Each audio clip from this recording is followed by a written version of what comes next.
প্রতিদিন সকাল শুরু হতো একটাই চিন্তায়, আজ তেল পাবো তো?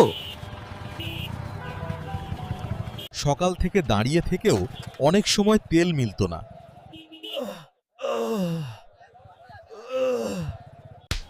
এইভাবে আর কত? জীবনের অর্ধেক সময় তো তেলের লাইনে চলে যাচ্ছে।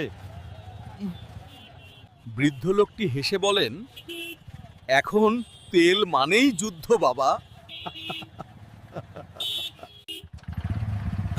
আমি আর না, মোটরসাইকেল বিক্রি করে ইলেকট্রিক বাইক কিনবো। ভেবেচিন্তে সিদ্ধান্ত নাও। নতুন জিনিস, সব দিক দেখে নিও। রাগের মাথায় সিদ্ধান্ত কি না,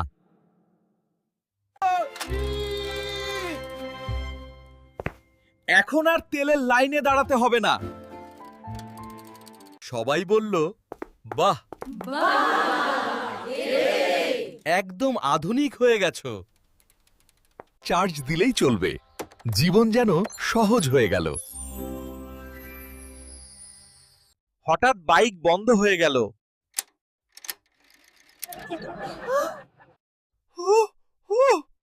শেষে ঠেলে নিয়ে যেতে হলো সার্ভিস সেন্টারে।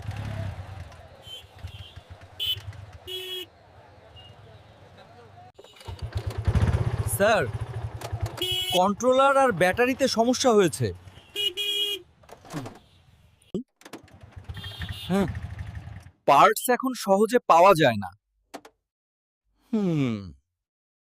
15-20 দিন লাগবে। কমপক্ষে 15 থেকে 20 দিন অপেক্ষা করতে হবে। আগে তেলের জন্য কষ্ট, এখন যন্ত্রাংশের জন্য কষ্ট।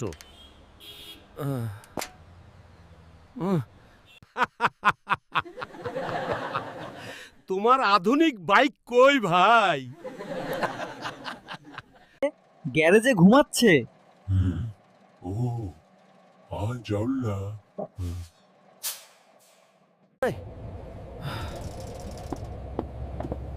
রাগের মাথায় নেওয়া সিদ্ধান্ত বেশিরভাগ সময় ভালো হয় না। সমস্যা থেকে পালিয়ে নয়, বুঝে সিদ্ধান্ত নিতে হয়। কষ্ট এড়াতে গিয়ে অনেক সময় মানুষ আরো বড় কষ্টকে ডেকে আনে।